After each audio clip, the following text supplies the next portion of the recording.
Sustainable high performance is this paradox. It's where we accept the fact that we're humans that have limits, and we're aiming for optimal performance within these limits.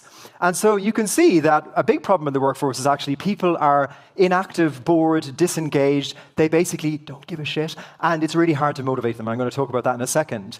But really what we're talking about here is that as an owner or as a manager, you are trying to energize people and inspire people to a state of optimum stress. We are actually looking for the kind of focus and clarity and drive and creativity that comes from a place of optimum stress, and your job is to get them there through encouragement and feedback and inspiration.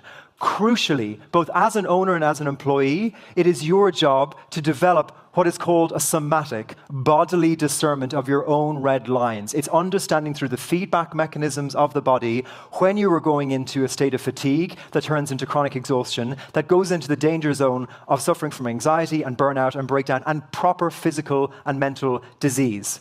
And so, paradoxically, optimal performance knows its limits. It pulls back from the danger zone, but crucially, it also shows agency. It's about taking seriously individually and as a work culture, what does the best in the science of resilience look like to increase my capacity? So you stay inside your limits, and then you expand your capacity over time to further what those limits are. I want you to think of a bodybuilder, like a bench presser or a little kettlebell lifter.